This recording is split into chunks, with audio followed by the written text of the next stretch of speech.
وہ ادھر سے موڑ کاٹ کر آئے تو انہوں نے دیکھا کہ یہاں تو مسلمان بالکل کوئی جگہ خالی ہے، اور تیر انداز بھی نہیں ہے، اتنے سے ہیں تو ہم تو اس پہ قابو پا لیں گے، تو انہوں نے وہاں سے اپنی فوج کو ارینج کیا، ایک سامنے کی طرف سے اور درے کی طرف سے، اور ایک دم سے جو ہے انہوں نے مسلمانوں کے لیے اوپر جو ہے وہ حملہ کر دیا، اور اس بری طرح سے حملہ کیا کہ مسلمان کو سمجھ ہی نہیں آیا، کچھ تو مطلب مدینے کی طرف بھاگ گئے، مطلب اتنی بوچھاڑ ہوئی ایک دم سے کہ انہیں سمجھ ہی نہیں ہوا کہ ہوا کیا۔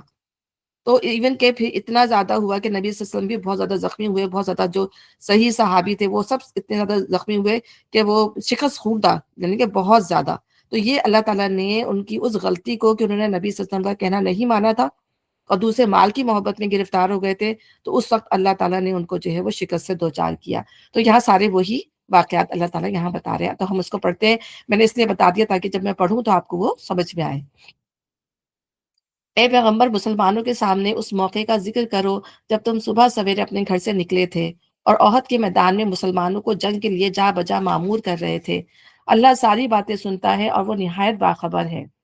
یاد کرو جب تم میں سے دو گروہ بزدلی دکھانے پر آمادہ ہو گئے تھے، حالانکہ اللہ ان کی مدد پر موجود تھا، اور مومنوں کو اللہ ہی پر بھروسہ رکھنا چاہیے۔ بے شک آخر اس سے پہلے جنگ بدر میں اللہ تمہاری مدد کر چکا تھا، حالانکہ اس وقت تم بہت کمزور تھے، لہٰذا تم کو چاہیے کہ اللہ کی ناشکری سے بچو۔ امید ہے کہ تم شکر گزار بنو گے۔ یعنی توکل کے بھی درجات ہوتے ہیں، یعنی جتنا زیادہ ایمان اتنا ہی زیادہ توکل جو ہے وہ اللہ پر ہوتا ہے۔ تو اللہ تعالیٰ نے یہاں پہ یہ کہا کہ جتنا زیادہ توکل ہوگا انسان کے جیتنے کے یا انسان کے کامیاب ہونے کے اسباب بھی اتنے ہی زیادہ ہو جاتے ہیں، اور پھر وہ خطروں میں گھستا چلا جاتا ہے، اسے ڈر بھی نہیں لگتا۔ تو یاد کرو جب تم مومنوں سے کہہ رہے تھے کہ کیا تمہارے لیے یہ بات کافی نہیں کہ اللہ 3,000 فرشتے اتار کر تمہاری مدد کرے؟ بے شک اگر تم صبر کرو اور اللہ سے ڈرتے ہوئے کام کرو تو جس آن دشمن تمہارے اوپر چڑھ آئیں گے اسی آن تمہارا رب 3,000 نہیں 5,000 صاحب نشان فرشتوں سے تمہاری مدد کرے گا۔ ظاہر اس وقت مسلمان جو تھے جب دیکھا کہ 700 کی تھوڑے سے سپاہی رہ گئے ہیں، 700 رہ گئے، ان کے 3,000 کی فوجیں، تو پریشان ہو رہے تھے۔ اور اس وقت جب ان کے درمیان باہم مشورہ بھی ہوا کہ جنگ کیسے لڑنی چاہیے، باہر نکل کے لڑنی چاہیے یا اندر لڑنی چاہیے، تو لوگوں نے جو بہت ہی آپ کہہ رہے ہیں جوان لوگ تھے، جوان خون تھا، نہیں ہم باہر لڑیں گے نا، ہم باہر نکل کے لڑیں۔ حالانکہ مشورہ دیا گیا نبی صلی اللہ علیہ وسلم کو کہ آپ اندر ہی لڑتے ہیں، لیکن آپ نے کہا جب زیادہ لوگوں نے اصرار کیا تو پھر آپ نے باہر جنگ نکل کے ہی لڑنے کا فیصلہ کیا۔ تو پھر اس کے بعد جو ہے ظاہر جو یہ حالات پیدا ہوئے تو اللہ تعالیٰ نے جب وہ ڈر رہے تھے تو اللہ تعالیٰ نے پھر یہ آیتیں نازل کی اور ان کو جو ہے مضبوط کیا ان کے دل کو، حالانکہ مدد جو ہے وہ اللہ ہی کی طرف سے ہوتی ہے، لیکن اس خوشخبری اللہ تعالیٰ نے کیوں دی؟ جنگ بدر میں بھی اللہ نے خوشخبری دی تھی، اسی طرح اللہ تعالیٰ نے یہاں بھی مسلمانوں کو خوشخبری دی کہ اور سب سے دو چیز ہیں، صبر کرو اور اللہ سے ڈرتے ہوئے کام کرو۔ اگر یہ دونوں چیزیں ہاتھ سے نکل گئیں تو پھر اللہ کی مدد نہیں آتی، ٹھیک ہے نا؟ تو اس کے لیے شرط تھی یہ چیز۔ تو یہ بات اللہ نے تمہیں اس لیے بتا دی ہے کہ تم خوش ہو جاؤ اور تمہارے دل مطمئن ہو جائے۔ فتح اور نصرت جو کچھ بھی ہے اللہ کی طرف سے ہے جو بڑی قوت والا اور دانا و بینا ہے۔ یعنی دنیا کے لیے اللہ تعالیٰ اسباب فراہم کرتا ہے، دنیا کے لیے ایسا نہیں ہوتا کہ جو ہے کونی قوتیں اللہ تعالیٰ بس ایسا کرے کہ بس اللہ چاہے تو بس فتح دے دے اور کافروں کو جو ہے اللہ تعالیٰ شکست دے دے، ایسا نہیں ہوتا، بلکہ اللہ تعالیٰ مومنوں کے ہاتھ یوز کرتا ہے اس کے لیے۔ اور اللہ تعالیٰ نے کچھ سورہ بدر میں بھی جب ہم پڑھیں گے آگے تو اللہ تعالیٰ فرمائے گا کہ اس کام میں کام تو ہماری طرف سے تھا، لیکن اس کام میں جو تھے وہ مومنوں کے ہاتھ یوز ہوئے، ہم دیکھنا چاہتے تھے کہ تم اللہ کے راہ میں لڑنے والا کون ہے۔ تو اللہ تعالیٰ اس کے ذریعے آزمائش بھی کر رہے ہوتے ہیں، ٹیسٹ بھی کر رہے ہوتے ہیں، اور یہ مدد وہ تمہیں اس لیے دے گا تاکہ کفر کی راہ چلنے والوں کا ایک بازو کاٹ دے یا ان کو ایسی ذلیل شکست دے کہ وہ نامرادی کے ساتھ پسپا ہو جائے۔ کفر کی راہ چلنے والوں کا ایک بازو کاٹنے کا مطلب یہ ہے کہ ان میں سے انہی لوگوں میں سے یعنی کافر لوگوں میں سے کچھ لوگوں کو اللہ تعالیٰ ایمان کی توفیق دے دے اور وہ ان سے کٹ کر تمہارے اندر آ جائیں اور تمہارے اندر مضبوطی کا باعث بنے، ٹھیک ہے نا؟ ایک بازو کاٹنے کا مطلب یہی ہوتا ہے کہ ان کے اندر کے لوگ تمہارے اندر آ جائیں، اور یا اگر وہ ایمان قبول نہیں کرتے یا ان کے اندر یہ صلاحیت پیدا نہیں ہوتی ایمان کرنے کی، تو پھر ان کو ایسی ذلیل شکست دے کہ وہ نامرادی کے ساتھ پسپا ہو جائیں، یعنی ان کو شکست دیتے بری طریقے سے۔ تو دونوں چیزیں ہو سکتی تھیں۔ اب یہاں پر کیا ہوا کہ اس وقت نبی صلی اللہ علیہ وسلم کے دل میں خیال آیا، دو باتیں اس کے اندر نا، دو اسکالرس کی دو باتیں اس کے اندر، کہ ایک تو یہ تھی کہ فوراً ہی نبی صلی اللہ علیہ وسلم کے دل میں جب یہ آیتیں نازل ہوئیں تو نبی صلی اللہ علیہ وسلم کے دل میں یہ خیال پیدا ہوا کہ جو ہے شکست مطلب ان کو جو ہے ذلیل شکست کیوں دے؟ اللہ تعالیٰ سب کو ایمان دے دے نا، تھوڑے سے لوگوں کو ایمان کیوں دے؟ سبھی مومن بن جائیں۔ تو اللہ تعالیٰ نے فوراً ہی بیچ میں بات کاٹ کے نبی صلی اللہ علیہ وسلم کی بات کا جواب دیا کہ اے پیغمبر، فیصلے کے اختیارات پہ تمہارا کوئی حصہ نہیں، اللہ کو اختیار ہے چاہے انہیں معاف کرے چاہے سزا دے، کیونکہ وہ ظالم ہے، اور زمین و آسمانوں میں جو کچھ ہے اس کا مالک اللہ ہے، جس کو چاہے بخش دے اور جس کو چاہے عذاب دے، وہ معاف کرنے والا اور رحیم ہے۔ اور دوسری بات کیا تھی کہ جب نبی صلی اللہ علیہ وسلم، ان کے صحابہ بہت زیادہ زخمی ہوئے، تو نبی صلی اللہ علیہ وسلم کے منہ سے یہ بات نکل گئی کہ وہ قوم کیسے فلاح پا سکتی ہے جو اپنے نبی کو زخمی کرے۔ تو یہ دو باتیں آتی ہیں، ٹھیک ہے نا؟ یا تو ان کے دل میں یہ خیال پیدا ہوا تمام لوگ مسلمان ہو جائیں، یا دوسری بات یہ ہوئی کہ وہ اتنی زیادہ تکلیف پہنچی مسلمانوں کو، تو نبی صلی اللہ علیہ وسلم کے منہ سے یہ بات نکل گئی۔ تو لیکن اللہ تعالیٰ کہہ رہے ہیں کہ یہ اللہ کا اختیار ہے۔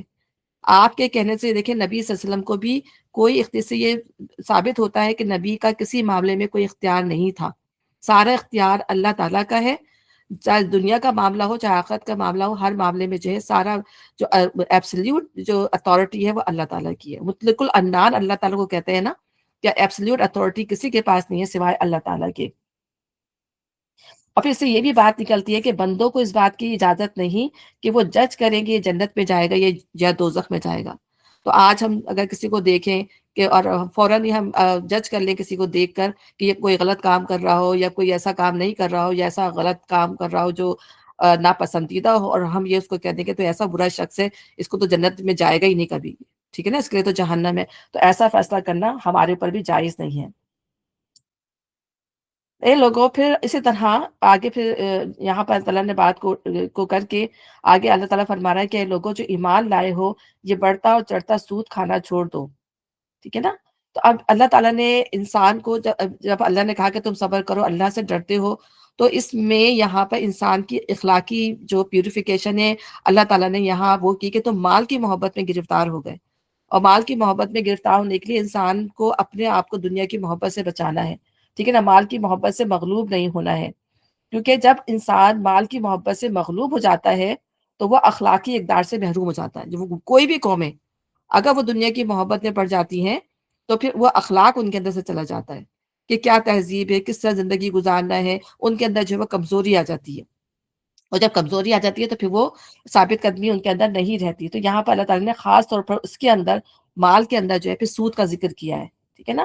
تو اللہ تعالیٰ یہاں فرما رہا ہے کہ اے لوگوں جو ایمان لائے ہو، یہ بڑھتا چڑھتا سود کھانا چھوڑ دو، یعنی اس کو خاص طور پر موضوع بنایا ہے کہ مدد چاہتے ہو تو اخلاق کو بھی پاکیزہ کرو، معاملات کو درست کرو، خاص طور پر بڑھتا چڑھتا سود کھانا چھوڑ دو، یعنی لوگوں کے ساتھ معاملات کرتے ہوئے سود کی طرف نہ جاؤ، اور اللہ سے ڈرو، امید ہے کہ فلاح پاؤ گے۔ اس آگ سے بچو جو کافروں کے لیے مہیا کی گئی ہے، اور اللہ رسول کا حکم مان لو، توقع ہے کہ تم پر رحم کیا جائے گا۔ دوڑ کر چلو اس راہ پر جو تمہارے رب کی بخشش اور اس جنت کی طرف جاتی ہے جس کی وسعت زمین اور آسمانوں جیسی ہے۔ وہ ان خدا ترس لوگوں کے لیے مہیا کی گئی ہے جو ہر حال میں اپنے مال خرچ کرتے ہیں، خواہ بدحال ہوں یا خوشحال، جو غصے کو پی جاتے ہیں اور دوسروں کے قصور معاف کر دیتے ہیں۔ یعنی اب ان لوگوں کی بات کی جا رہی ہے کہ یہ تو وہ لوگ ہیں جو اس سے نہیں بچیں گے، تو اللہ تعالیٰ نے کہہ دیا کہ وہ کافر ہیں، اور جہنم بیسیکلی کافروں کے لیے ہے، اور مسلمانوں میں بھی جو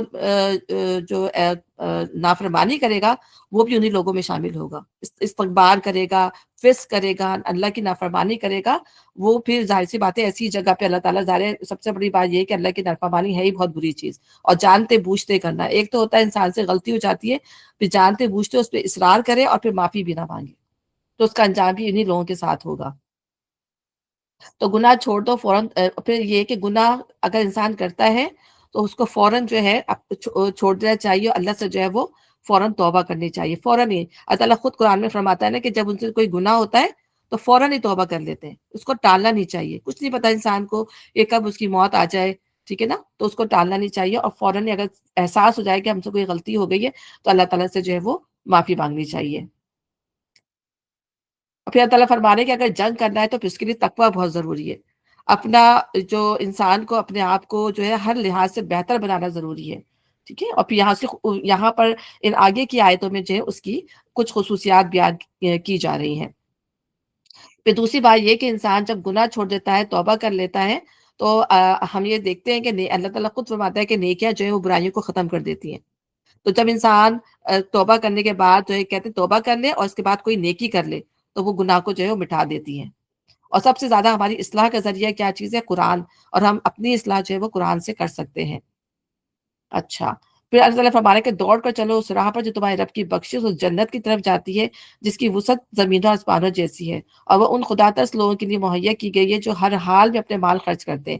پھر یہاں پہ مال کی جو ہے پھر اللہ تعالیٰ امپورٹنس بتا رہے ہیں نا کہ مال کا انسان جب انسان کے دل میں مال کی محبت نہیں ہوگی جب بھی وہ اللہ کے لیے اس کو خرچ کرے گا، اگر محبت ہوگی تو اس کے دل جو ہے وہ تنگ ہوگا اللہ کے راستے میں نکالنے کے لیے۔ اب وہ کس طرح خرچ کرتے ہیں؟ اب ان کی کچھ خصوصیات بتائی جا رہی ہیں، خواہ بدحال ہو یا خوشحال، دونوں صورتوں میں، کم سے کم بھی ہو زیادہ سے زیادہ بھی ہو، اللہ کی اللہ کے جو ہے کہ راستے میں وہ خرچ کرتے ہیں، جو غصے کو پی جاتے ہیں۔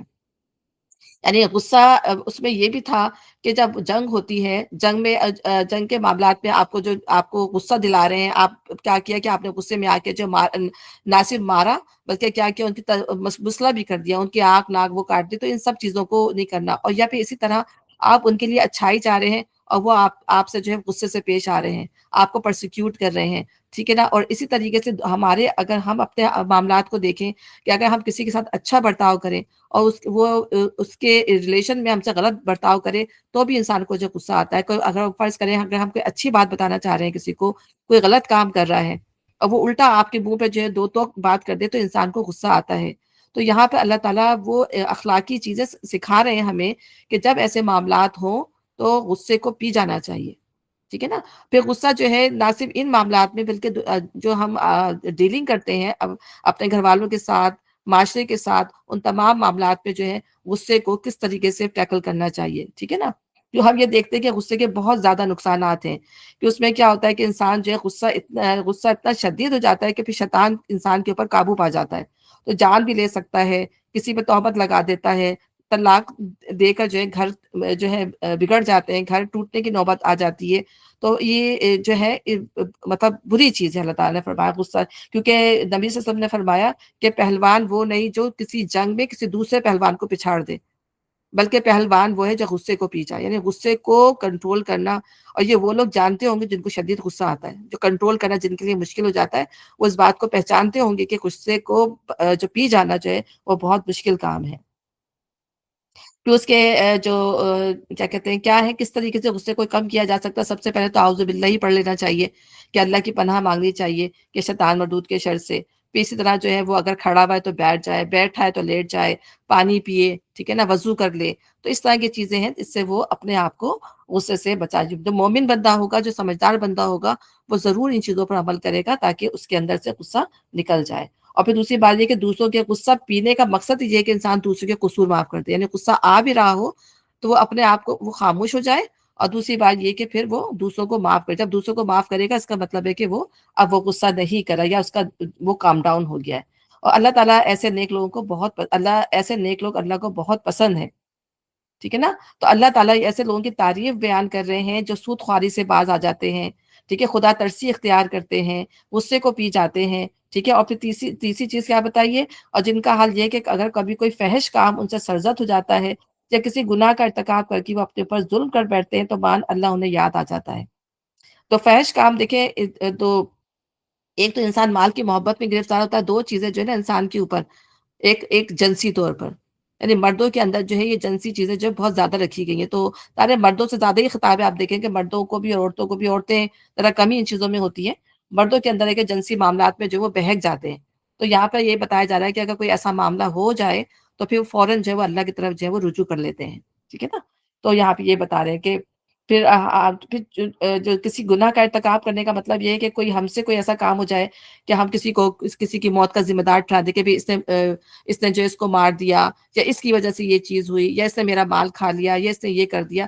تو اس طریقے سے کوئی بھی ایسی بات کرنا، جو کوئی بھی ایسا گناہ کرنا جو کسی کو ہرٹ کر دے، ٹھیک ہے نا، کسی کو غصہ دلا دے، وہ تمام چیزیں جو ہیں وہ گناہ کے ارتکاب میں آ جاتی ہیں۔ تو وہ اپنے اوپر ظلم کر بیٹھتے ہیں تو مان انہیں اللہ یاد آ جاتا ہے۔ تو یہ ہم اپنا محاذہ بھی کر سکتے ہیں کہ ہم یہ دیکھیں کہ ہم سے اگر کوئی غلط کام ہوتا ہے تو کیا ہم اللہ سے فوراً توبہ کرتے ہیں یا نہیں کرتے ہیں؟ کیونکہ دیکھیں نا حدیث میں ہے کہ شراب پینے والا اور چوری کرنے والا چوری کرتے وقت مومن نہیں ہوتا۔ تو جب انسان کوئی غلطی کر رہا ہوتا ہے، کوئی گناہ کر رہا ہوتا ہے، تو اس وقت جو ہے اس کا دل جو ہے وہ ایمان سے ہٹ کر جو ہے وہ اس کی کفر کی طرف یا خرابی کی طرف جو ہے وہ زیادہ ہوتا ہے، یعنی اس کے دل میں ایمان اس وقت ہوتا نہیں ہے، ٹھیک ہے نا؟ تو لیکن جب وہ توبہ کر لیتا ہے، اپنی غلطی کو مان لیتا ہے، تو دوبارہ وہ پاک اور صاف ہو جاتا ہے۔ اور سب سے بڑی بات یہ ہے کہ توبہ کے لیے جو ہے ندامت کا ہونا بہت ضروری ہے۔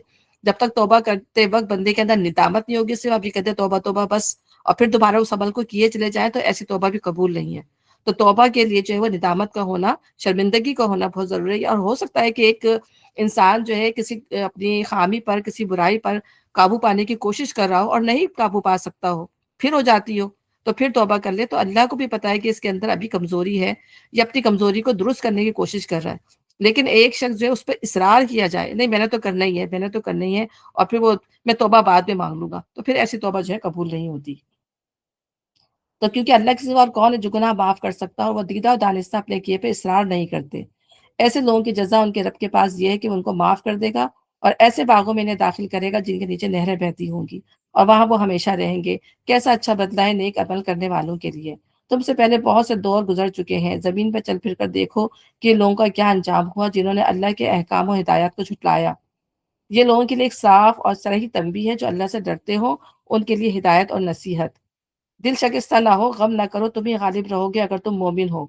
اس وقت اگر تمہیں چوٹ لگی ہے تو اس سے پہلے ایسی ہی چوٹ تمہارے مخالف فریق کو بھی لگ چکی ہے، یعنی جب انہیں احد کی جنگ میں شکست کا سامنا ہوا تو اللہ تعالیٰ اب انہیں دلاسا دے رہے ہیں، ٹھیک ہے نا؟ کہ یہ دنیا کے معاملات ہیں، اور ظاہر ہے جب غلطیاں ہوتی ہیں، کوتاہیاں ہوتی ہیں، کیونکہ بدر میں کیا ہوا تھا؟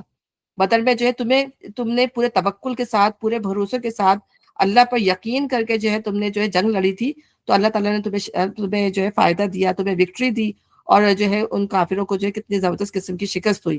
حالانکہ تم تعداد میں ان سے کتنے گنا کم تھے، اس کے باوجود بھی اللہ تعالیٰ نے، لیکن تم نے یہاں غلطی کی، کوتاہی کی، تو اللہ تعالیٰ نے تمہیں اس کا بدلہ بھی دکھا دیا، ٹھیک ہے نا؟ تو یہ زبانے کے نشیب و فراز ہے، اللہ تعالیٰ فرما رہا ہے کہ کسی کو شکست بھی ہوتی ہے اور کسی کو فتح بھی حاصل ہوتی ہے۔ اور پھر چوٹ کیا لگی ہے؟ تو چوٹ سے مراد یہ کہ جو روب جنگ بدر کا تھا ان فوج کے اوپر، مشرکین کے اوپر، وہ چلا گیا ان کی شکست سے۔ جنگ احد میں مسلمانوں کی شکست سے جو جنگ بدر کا روب کو کفار کے اوپر تھا وہ چلا گیا، وہ ان کے دلوں سے نکل گیا، اب وہ اور زیادہ شیر ہو گئے۔ پھر سب سے بڑی بات یہ کہ نبی صلی اللہ علیہ وسلم کو شدید تکلیف پہنچی، ان کے دانت مبارک آگے کے جو ہے ٹوٹ گئے تھے، اور آپ صلی اللہ علیہ وسلم کی خود میں جو ہے وہ جا کے پھنس گئے تھے جا کے، اور پھر آپ گر گئے تھے۔ اور اسی طرح حضرت شہادت، کتنے زیادہ آپ کے پسندیدہ آپ کے چچا تھے، ان کی شہادت ہوئی، اور نہ صرف شہادت ہوئی، ان کا مسئلہ کیا گیا، میوٹیلیشن کیا گیا ان کا۔ پھر آپ یہ دیکھیں کہ 70 مسلمان جو ہے اس کے اندر شہید ہوئے، کتنی زبردست قسم کی تھی ان کی اللہ تعالیٰ نے آزمائش کی۔ تو یہیں اللہ تعالیٰ فرمایا تو اس سے پہلی تمہیں چوٹ لگی ہے تو اس سے پہلے ایسی ہی چوٹ تمہارے مخالف فریق کو بھی لگ چکی ہے۔ تو یہ تو زمانے کے نشیب و فراز ہیں جنہیں ہم لوگوں کے درمیان گردش دیتے رہتے ہیں۔ تم پر یہ وقت اس لیے لایا گیا ہے کہ اللہ دیکھنا چاہتا تھا کہ تم میں سچے مومن کون ہیں، اور ان لوگوں کو چھانٹ لینا چاہتا تھا جو واقعی راستے کے گواہ ہوں، جو واقعی ثابت قدم تھے، کیونکہ ظالم لوگ اللہ کو پسند نہیں ہیں۔ اور وہ اس آزمائش کے ذریعے سے مومنوں کو الگ چھانٹ کر کافروں کی سرکوبی کرنا چاہتا تھا۔ کیا تم نے یہ سمجھ رکھا ہے کہ یوں ہی جنت پہ چلے جاؤ گے؟ حالانکہ ابھی اللہ نے تو یہ دیکھا ہی نہیں کہ تم میں کون وہ لوگ جو اس کی راہ میں جانے لڑانے والے، اس کی خاطر صبر کرنے والے ہیں۔ تم تو موت کی تمنائیں کر رہے تھے، مگر یہ اس وقت کی بات تھی جب موت سامنے نہ آئی تھی۔ لو اب وہ تمہارے سامنے آ گئی اور تم نے اسے آنکھوں سے دیکھ لیا۔ اشارہ ہے شہادت کی ان تمنائیوں کی طرف جن کے اصرار سے نبی صلی اللہ علیہ وسلم نے مدینے سے باہر نکل کر لڑنے کا فیصلہ کیا تھا۔ اور پھر یہ بھی ہے نا کہ اس میں وہن کی بات کی گئی ہے کہ کمزوری آ جاتی ہے جب انسان اللہ پہ توکل اس کا کم ہو جاتا ہے، دنیا کی محبت جب اس کے اوپر آ جاتی ہے تو پھر اس کے اندر جو ہے کمزوری آ جاتی ہے۔ اور یہاں پہ جو وہن کا جو لفظ آیا، ارادے کی کمزوری، بد دل ہو جانا، ہمت ہارنا، پھر یہ کہنا کہ ہماری بس کی بات نہیں ہے اور یہ تو ہو ہی نہیں سکتا تھا، ہماری تعداد کم ہے۔ تو اس طرح کی تمام باتیں جو ہیں پھر وہی لوگ کرتے ہیں جن کے اندر جو ہے اللہ کا توکل جو ہے کم ہو جاتا ہے۔ بالکل وہی بات جب طالوت نے جو ہے اپنی قوم کو نہر سے آزمایا تھا، تو وہی بات یہاں پہ مسلمانوں نے بھی کی، جن کا جو کمزور ہو گئے تھے، جو بیٹھ گئے تھے تھک کر، انہوں نے کہا ہم میں لڑنے کی طاقت نہیں ہے۔ تو یہ والی یہاں پر اللہ تعالیٰ فرما رہے ہیں۔ پھر آگے کیا ہے کہ محمد اس کے سوا کچھ نہیں کہ بس ایک رسول ہیں، ان سے پہلے اور رسول بھی گزر چکے۔ پھر کیا اگر وہ مر جائیں یا قتل کر دیا جائے تو تم لوگ الٹے پاؤ پھر جاؤ گے؟ یاد رکھو جو الٹا پھرے گا وہ اللہ کا کچھ نقصان نہ کرے گا، البتہ جو اللہ کے شکر گزار بندے بن کر رہیں گے انہیں وہ اس کی جو ہے جزا دے گا۔ یعنی اللہ تعالیٰ اب یہاں پر کیونکہ جب نبی صلی اللہ علیہ وسلم کی شہادت کی خبر مشہور ہوئی تو اکثر صحابہ کی ہمتیں چھوٹ گئیں. اس حالت میں منافقین نے جو مسلمانوں کے ساتھ ہی لگے ہوئے تھے کہنا شروع کیا کہ چلو عبداللہ بن ابی کے پاس چلیں تاکہ وہ ہمارے لیے ابو سفیان سے امان لے دے. اور بعد نے یہاں تک کہہ ڈالا کہ اگر محمد صلی اللہ علیہ وسلم خدا کے رسول ہوتے تو قتل کیسے ہوتے. ٹھیک ہے نا. چلو اب دین آبائی کی طرف لوٹ چکے. یہ منافقین تھے یا ٹھیک ہے نا, ان کی بات اللہ تعالیٰ فرما رہا ہے. انہی باتوں کے جواب میں ارشاد ہو رہا ہے کہ اگر تمہاری حق پرستی محض محمد صلی اللہ علیہ وسلم کی شخصیت سے وابستہ ہے اور تمہارا اسلام ایسا سست بنیاد ہے کہ محمد کی دنیا سے رخصت ہوتے ہی تم اسی کفر کی طرف پلٹ جاؤ گے جس سے نکل کر آئے تھے, تو اللہ کے دین کو تمہاری ضرورت نہیں. ٹھیک ہے نا. یعنی تم نے اگر تم اللہ کے لیے نکلے ہو تو تم ثابت قدم رہو گے. ٹھیک ہے. انبیاء تو ظاہر شہید بھی ہو سکتے ہیں, اللہ تعالیٰ ان کو موت بھی دے گا, اور ہمارے نبی کا انتقال بھی ہوا, تو ایسا نہیں ہوا کہ اسلام کا کام جو ہے وہ ختم ہو گیا, بلکہ اسلام اس کے بعد اور پھلا پھولا. بنیاد ہمارے نبی صلی اللہ علیہ وسلم اس کی رکھ کر چلے گئے, لیکن اس کے بعد صحابہ کرام نے, صحابین تابعین نے, تبا تابعین نے, ماشاء اللہ پھر جو جتنے صالحین لوگ آئے انہوں نے دین کو آگے بڑھایا. ٹھیک ہے نا. تو جو اللہ کے لیے کام کرتا ہے, اس کے جس کے دل میں اخلاص ہوتا ہے, تو اللہ تعالیٰ اس کے کاموں کو پھر ضائع نہیں کرتا. اللہ تعالیٰ اپنے دین کا کام پھر پھیلا کر رہتا ہے. تو یہاں پر اللہ تعالیٰ یہی ان کو بتا رہے ہیں. اور پھر میدان جنگ سے جو بھاگ جاتا ہے تو وہ گناہ کبیرہ کے اندر ہے. اس کے اندر نا جو ہم نے گناہ کبیرہ پڑھے ہیں اس میں سے ایک یہ بھی ہے کہ انسان جو ہے میدان جنگ چھوڑ کر بھاگ جائے. لیکن پھر اس میں آگے ہم پڑھیں گے کہ وہ اللہ تعالیٰ نے ان کی اس جو لوگ جو صحابہ کرام جو ہے اس سے نکل گئے تھے, کیا کہتے ہیں, میدان جنگ سے, اللہ تعالیٰ نے پھر ان کو معاف کر دیا تھا.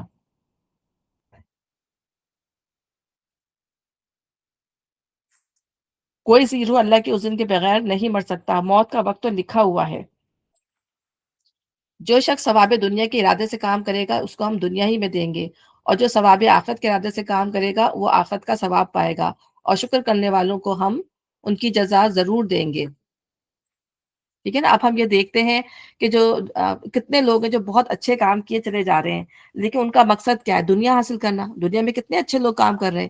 اب یہاں دیکھیں دنیا کی جو مغربی ممالک ہیں کتنا زیادہ پھل پھول رہے ہیں. ٹھیک ہے. تو اب کیا ہے ان کا مقصد یہی ہے کہ اتنے اچھے ہیں سب کے ساتھ ماشاء اللہ, لیکن ایمان نہیں ہے تو سارے اعمال جو ہے راگ بنا کے اڑا دیے جائیں گے, کیونکہ ان کے دل میں یہ ہے ہی نہیں کہ یہ ہم اللہ کے لیے کر رہے ہیں. اور اگر ایک کوئی مسلمان ہے, اگر وہ تھوڑا چھوٹا سا کام بھی صرف اللہ کے لیے کی رضا کے لیے کرے گا, تو اللہ تعالیٰ کہہ رہا ہے کہ اس کو اللہ تعالیٰ اگر اس کے دل میں خلوص ہوگا تو اللہ اس کے کام کو کتنا زیادہ بڑھا دے گا. ایون کہ ایک صدقہ جو کرتا ہے, ایک کھجور کا صدقہ بھی کرتا ہے, تو اللہ تعالیٰ نے بتایا کہ اللہ تعالیٰ اس کو جو ہے بڑھا کے پہاڑ کی طرح بنا دیتا ہے. تو یہ اللہ تعالیٰ ہی کی قدرت ہے, اللہ ہی کی طاقت ہے, لیکن وہ بندے کا ایمان اور بندے کا خلوص دیکھتا ہے. اور پھر سب سے بڑی بات ہے کہ اللہ کا شکر کرنے والا ہو, زبان سے, دل سے, جوارح سے, اعضاء سے اللہ کا شکر ادا کرنے والا ہو, تو ہم ان کو جزا ضرور دیں گے. اس سے پہلے کتنے ہی نبی ایسے گزر چکے ہیں جن کے ساتھ مل کر بہت سے خدا پرستوں نے جنگ کی. اللہ کی راہ میں جو مصیبتیں ان پہ پڑی ان سے وہ دل شکستہ نہیں ہوئے, انہوں نے کمزوری نہیں دکھائی, وہ باطل کے آگے سرنگو نہیں ہوئے. ایسے ہی صابروں کو اللہ تعالیٰ پسند کرتا ہے. ٹھیک ہے نا. تو اب یہاں پہ یہ بھی کہ موت کا جو ہم نے پڑھا ابھی, موت اللہ کی مرضی سے آتی ہے. بعض دفعہ ایسا بھی ہوتا ہے کہ لوگ خودکشی کی اٹیمپٹ کرتے ہیں, یعنی اللہ کے فیصلوں پہ جب راضی نہیں رہتے تو لوگ خودکشی بھی کرنا چاہتے ہیں, پھر بھی کامیاب نہیں ہوتے, کیونکہ خودکشی کر کے بھی وہ مر نہیں سکتے جب تک کہ اللہ کا حکم نہ ہو. کتنے لوگ, کتنے ہی حادثات ہیں, کتنے ہی قاتلانہ حملوں میں بچ جاتے ہیں, بڑی بڑی بیماریوں سے نکل آتے ہیں, اور بعض لوگ جو ہے صحیح سالم ہو کے بیٹھے بیٹھے جو ہے وہ مر جاتے ہیں. تو یہ انسان کے اختیار میں نہیں ہے کہ کسی کے ماننے سے وہ مر جائے, یا خود خوشی خود اپنے ماننے سے مر جائے, جب تک کہ اللہ تعالیٰ کا حکم اس کے اوپر نہیں آ جائے گا. یعنی کہاں اس نے مرنا ہے لکھا ہوا ہے سب. اللہ تعالیٰ نے جب انسان کو پیدا کیے سب کچھ لکھ کر اس کو بھیجا ہے زمین پہ, کہ اس کو کہاں مرنا ہے, کدھر مرنا ہے, کب اس کو موت آنی ہے. تو انسان کو اللہ پہ جو ہے اس تمام معاملات پہ اللہ پر بھروسہ کرنا چاہیے. پھر اسی طرح جب کبھی صحابہ کرام اس سچویشن میں جانے لگتے تھے, یعنی ان کے اندر جو ہے غم کی کیفیت آ جاتی تھی اور گھبرا جاتے تھے, تو اللہ تعالیٰ ان کو پھر صحابہ کرام کو اس سچویشن میں دوسرے انبیاء کا ذکر کرتے تھے کہ دیکھو دوسرے انبیاء کے ساتھ کیا ہوا, ان کے ساتھ کیا معاملات آئے, تاکہ مسلمانوں کے دل جو ہے وہ بڑھیں اس وجہ سے.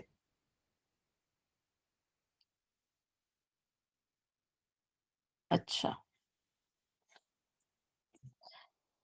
پھر ایک اور اس کی حدیث میں ہے کہ نبی صلی اللہ علیہ وسلم نے فرمایا کہ ایک وقت آئے گا کہ تم سیلاب میں خس و خاشاک کی طرح بہتے چلے جاؤ گے. صحابہ نے پوچھا کہ اس کا سبب کیا ہوگا, تو نبی صلی اللہ علیہ وسلم نے فرمایا تمہارے اندر وہن پیدا ہو جائے گا۔ لوگوں نے پوچھا کہ وہن کیا ہوتا ہے؟ فرمایا حب دنیا اور موت سے نفرت۔ ٹھیک ہے نا، جب انسان کے اندر دنیا کی محبت آ جائے گی اور موت سے نفرت ہو جائے گی تو پھر وہ اس کے اندر جو ہے آخرت کے کام کرنے کے لیے اس کے اندر ہمت نہیں رہے گی، یا وہ طلب نہیں رہے گی، یا اس کے اندر وہ کیفیت ہی نہیں ہوگی کہ بس وہ کرے گا تو کام، لیکن وہ پھر وہ بے دلی سے نمازیں پڑھ لی، قرآن کر لیا، بس اپنا اس کو سمجھ کے کہ ہاں یہ میرا فرض ہے کر لیا، لیکن دل کے اندر جو حقیقی خوشی ہوتی ہے کام کرنے کی، وہ خوشی اس کے اندر جو ہے وہ نہیں ہوگی، وہ اللہ کو راضی کرنے کی، اللہ کو خوش کرنے کی۔ ٹھیک ہے نا، یہاں پر یہ ہے وہن۔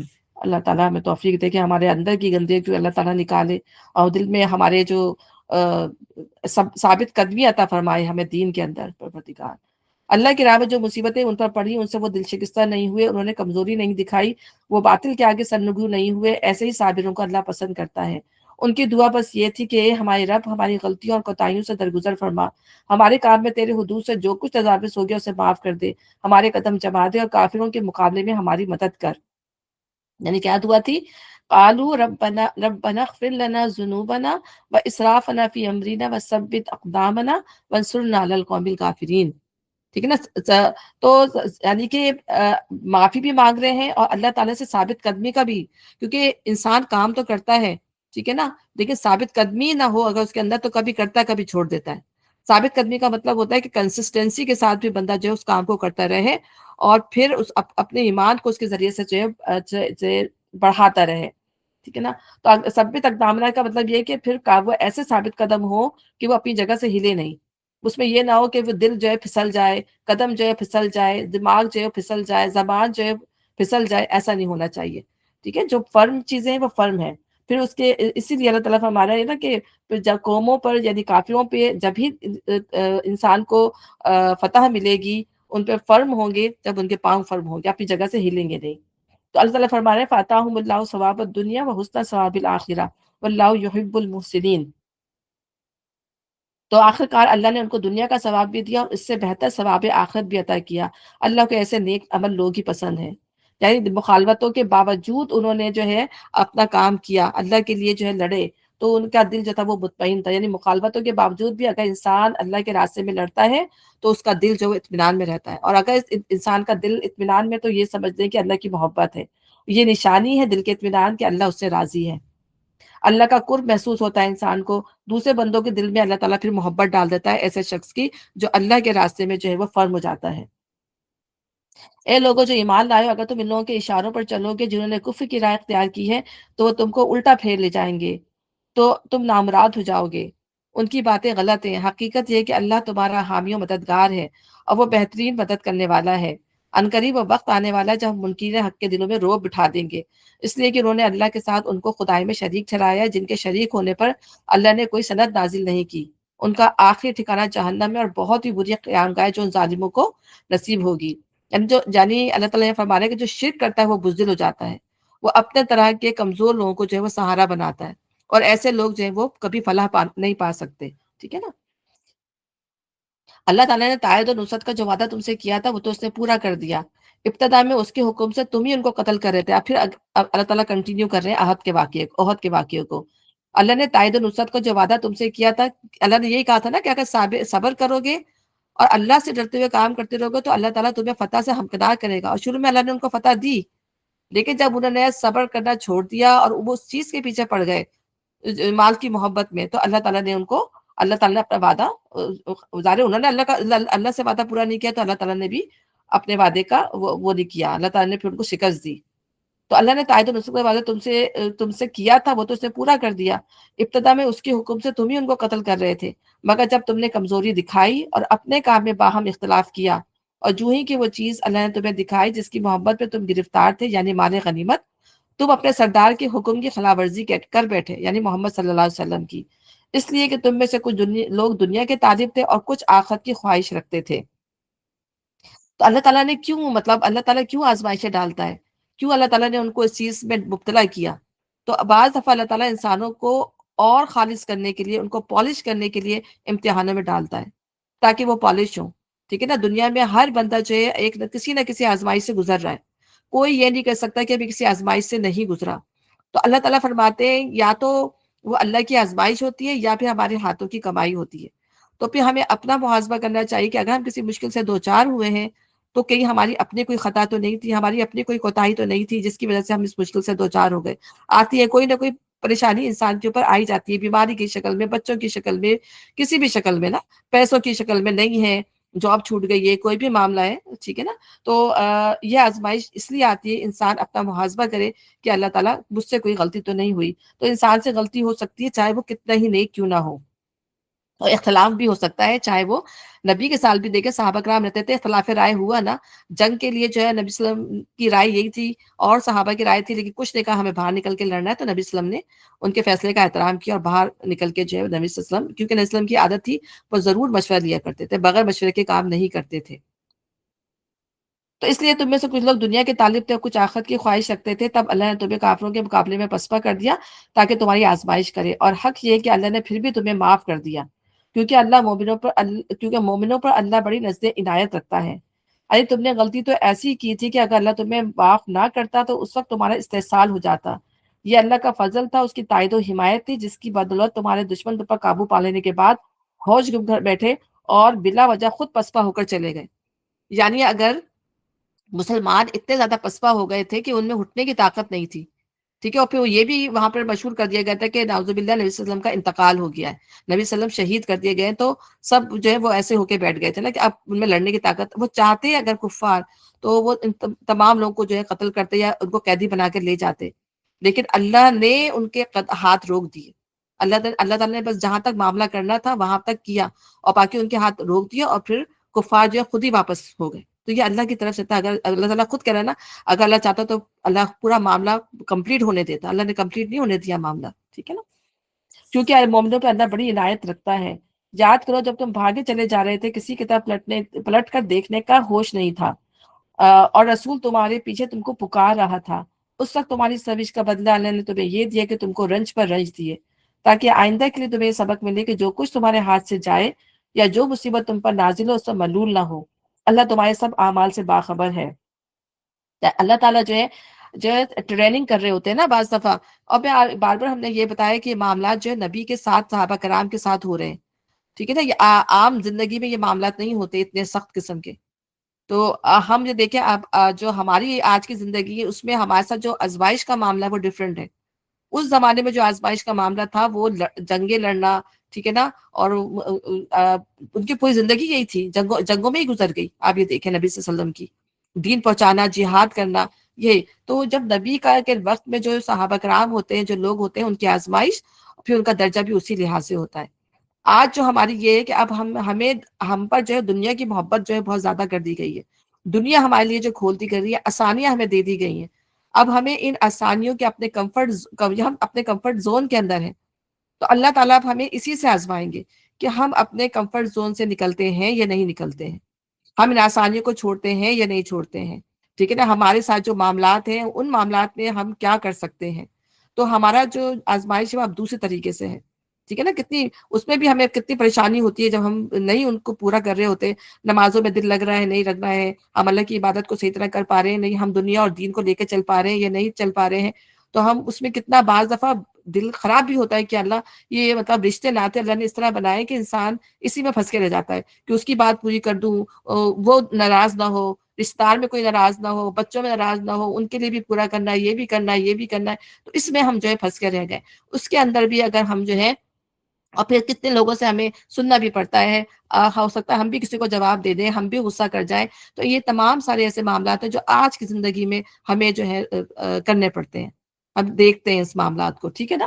تو ہمیں اس کے اندر اب ہمارا اللہ تعالیٰ ہمارا معاملہ دیکھ رہا ہے کہ ہم اس معاملے میں جو ہے وہ کیسے گزرتے ہیں، صبر کرتے ہیں یا جزا فضا کرتے ہیں، کوئی بیماری آ رہی ہے، کوئی مصیبت آ رہی ہے تو اس پہ روتے ہیں، دوسروں سے جو ہے وہ بیان کرتے ہیں اس کو، کیا معاملات ہیں ہمارے۔ تو یہ تمام چیزیں اللہ تعالیٰ ہمیں آج ہماری جو اس طرح کی آزمائش ہے، تو پھر کیا ہے، اس وقت تمہاری سبش کا بدلہ ہے، تمہیں یہ دیا کہ تم کو رنج پر رنج دیے۔ ابھی میں نے پڑھا نا کیا رنج پر رنج دیے، کہ روب چلا گیا، قتل ہوئے، مال غنیمت ہاتھ سے چلا گیا، نبی کی نافرمانی الگ ہوئی، شکست الگ ہوئی، نبی کی شہادت کی خبر سے جو ان کے دل بیٹھ گئے تھے وہ تمام کتنی زیادہ، یعنی رنج ایک کے بعد جو ان کو ایک خبر مل رہی تھی، اور ان کا کیا، میں یہ اگر آج کے زمانے میں آپ سوچے تو کیا ان کا حال، شدید ذہنی اور جسمانی اذیت سے وہ گزرے ہوں گے اس وقت۔